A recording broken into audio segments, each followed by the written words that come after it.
नमस्कार, मैं हूं संदीप सिंह और आप देख रहे हैं तेज भारत नेटवर्क, जहां हर खबर मिलती है सबसे पहले सबसे सटीक। चलिए बढ़ते हैं आज के कुछ खास खबर। महानगर पालिका चुनाव कल होने वाले हैं, लेकिन आज मुंबई के कई हिस्सों से महायुति के उम्मीदवारों द्वारा पैसे बांटने को लेकर विवाद सामने आया, जिसमें वार्ड क्रमांक 14 में बीजेपी की महिला उम्मीदवार सीमा शिंदे द्वारा बर्थडे पार्टी के नाम पर लोगों को बुलाकर पैसे बांटने का आरोप मनसे के महाराष्ट्र सचिव नयन कदम द्वारा लगाया गया है।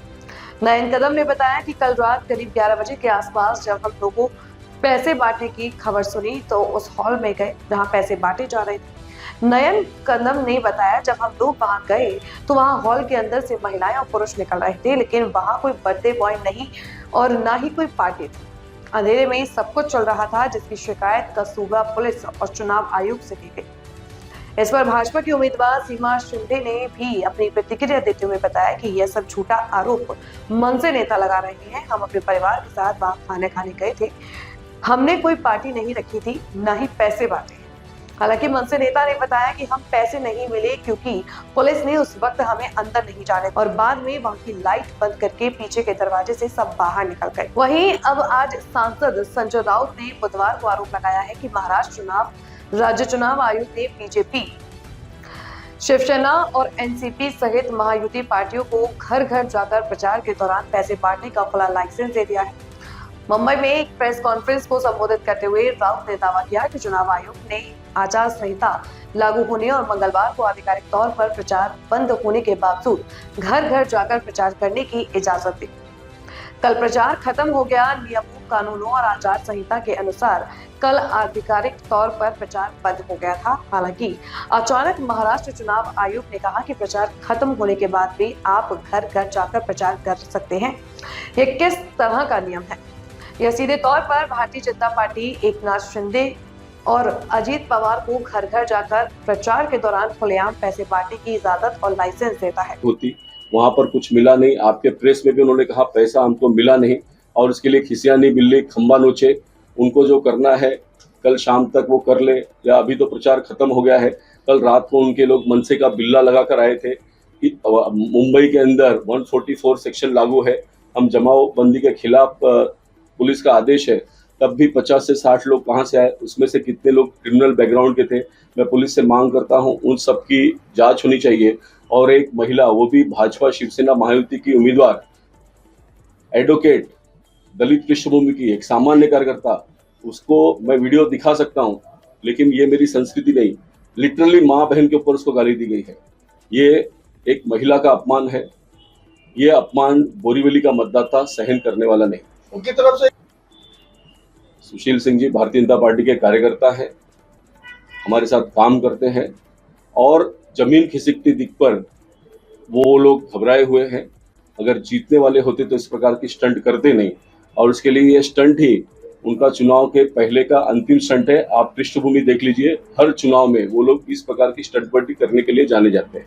जाते जाते हमारे कार्यकर्ता को भूल के गए कि हम हार तो रहे, अपने नेताओं को अगर ये भी नहीं दिखाएंगे कि हमने लड़ाई लड़ी तो हम उनको जवाब क्या देंगे।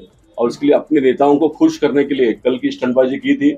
उनका स्टंट उनको मुबारक हो, उनके नेता का उनको आशीर्वाद हो। मैं उनके नेता का भी सम्मान करता हूं, मैं मराठी का भी सम्मान करता हूं, मराठी अस्मिता का भी सम्मान करता हूं।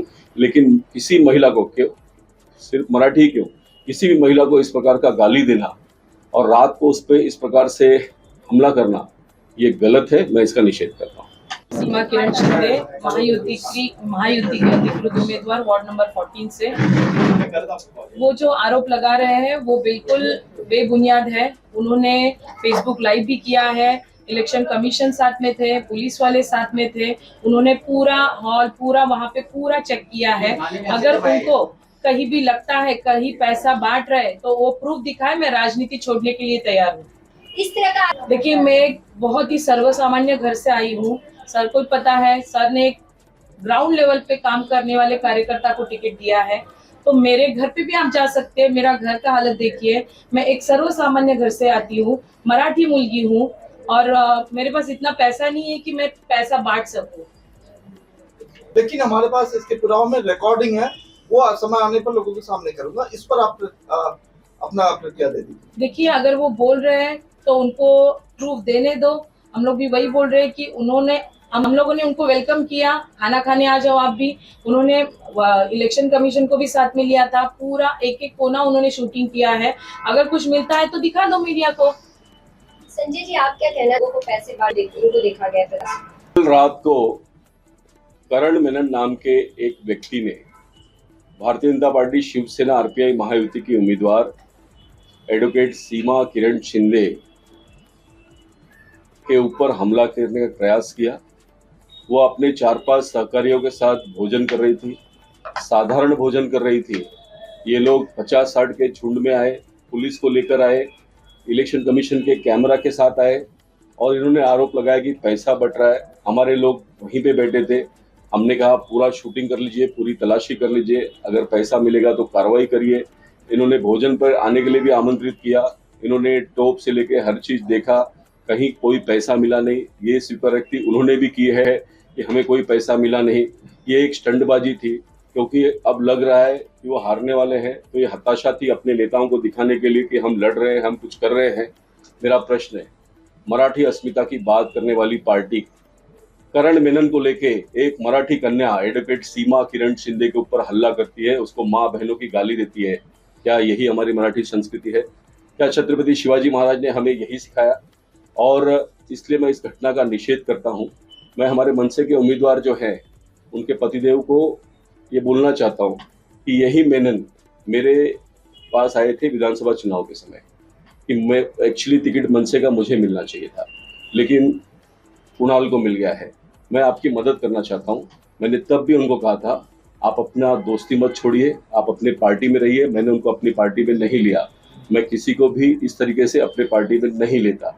मैंने जब तब उनका साथ नहीं लिया तो अब मेरे को उनके साथ लेने की आवश्यकता नहीं थी। ये उनका फ्रस्ट्रेशन था। अपनी सोसाइटी में भी प्रचार करते समय उन्होंने सीमा शिंदे को प्रचार करने से रोका था। सीमा का हक है हर घर में जाने का, लेकिन उसके बावजूद भी टकराव नहीं हो, इसके लिए सीमा ने उसका नियम जानते हुए भी उस सोसाइटी में प्रचार नहीं किया। लेकिन क्या ये गलत नहीं? और मराठी अस्मिता, मराठी भाषा की बात करने वाले लोग मेनन के नाम से सीमा शिंदे को डरा रहे और गालियां दे रहे हैं, माँ बहन की गालियां दे रहे हैं।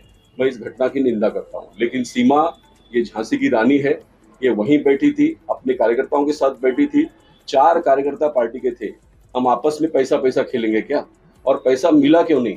हमारी पूरी इन्होंने चेकअप की, तलाशी करी और कार्यकर्ता भी वहां पर डटे हुए थे, बात कर रहे थे। कोई भी वहां पर गलत नहीं था। मुंबई का चुनाव हम प्रधानमंत्री नरेंद्र मोदी और मुख्यमंत्री देवेंद्र फडणवीस जी के विकास की नीति पर, हिंदुत्व पर हम जीतने जा रहे हैं। अब स्पष्ट है कि महापौर हमारा होगा।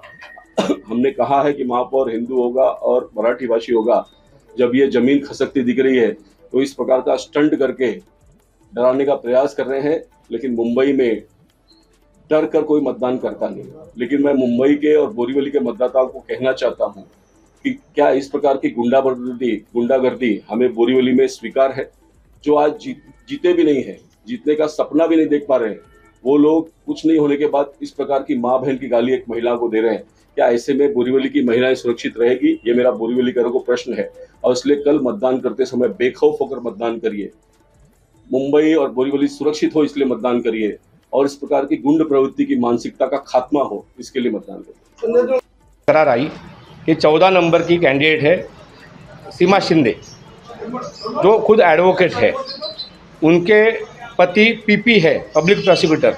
पहला तो मेरा ये सवाल है, पब्लिक प्रोसिक्यूटर कोई राजनीति में उतर सकता है क्या? पब्लिक प्रोसिक्यूटर को अधिकारी नहीं है कोई राजनीतिक पार्टी का प्रचार करने का। वो उस कैंडिडेट का मुख्य निवडणूक अधिकारी है। पहली बात, उनके ऊपर एफआईआर होनी चाहिए जो पीपी है, और उनकी सनद रद्द होनी चाहिए। और जो किस्सा ये कल हुआ है उसमें वो पैसे बांट रहे थे। हमारे पास कंप्लेंट आई कि वहाँ पे लेडीज़ जा रही है, 2 मिनट में बाहर आ रही है, वो खुद अंदर बैठी है। 400-500 आदमी का खाना बना था, खाना हो गया था। हम जब भी गए वहाँ पे तो खाने के बर्तन थे, आधे बर्तन थे, मतलब खाना खा के पब्लिक गई थी और हमें पैसा मिला नहीं। जब भी हम अंदर गए तो पुलिस और उनके गुंडे थे। एक तो उपाध्याय जी जो आमदार है, उनका सुशील सिंह करके गुंडा है जो मुलुंड से यहाँ पे आता है। वो खुद खड़ा था 4-5 गुंडों को लेके, और उन्होंने अंदर आने दिया नहीं। और पुलिस, वो गेट के अंदर थे और पुलिस गेट के बाहर। लाइट बंद हो गई, पीछे के रास्ते से सबको बाहर निकाला गया, पैसे भी बाहर निकाले गए। इस पे FIR हुई कितने लोगों पे? एनसी हुई है, सुशील कुमार, सीमा शिंदे, इनके नाम से जो कैंडिडेट है एनसी की है, पुलिस उनकी है भाई, सरकार उनकी है, देश की सरकार, महाराष्ट्र की सरकार उनकी है। तो ये क्या करेंगे आप कार्रवाई? ये तो दिखावे की कार्रवाई होती रहती है। और निवडणूक आयोग को हमने लेटर दिया है, अभी उसकी कंप्लेंट दी है हमने, लेकिन मुझे लगता है कि निवडणूक आयोग के सामने लेटर दो, कंप्लेंट करो, मतलब भैंस के आगे बीन बजाना, ये तो उनका ही कठपुतली है। जैसे मोदी जी बोलेंगे वैसे नाचेंगे, पपेट है। तो इसका कुछ आगे होने वाला नहीं है। देखो टक्का सुरभि के 2024 में हमने पैसे पकड़े थे देवीपाड़ा में, विनोद तावड़े जी को वहाँ पे विरार में पकड़ा गया था कैश के साथ, बड़ी हल्ला मचा था। फिर ये जो मनीषा चौधरी है कैसर में, उनके पैसे पकड़े गए। अभी भी देखो मीडिया पे, आपकी मीडिया पे आ रहे कितने पैसे पकड़े जा रहे बीजेपी के। कार्रवाई क्या हो रही है? पैसे पकड़ने से, पैसे बांटने से एक भी कैंडिडेट को ये लोग बात कर रहे हैं क्या? इनका कैंसिल कर रहे हैं क्या? इन्होंने पूरी छूट छाट दी है निवडणूक आयोग और सरकार ने। ये निषेध है, लोकशाही की हत्या कर रहे हैं। यह थी आज की मुख्य खबर तेज भारत नेटवर्क के साथ। अगर आपको वीडियो पसंद आई हो तो उसे लाइक करें, कमेंट करें, शेयर करें। धन्यवाद।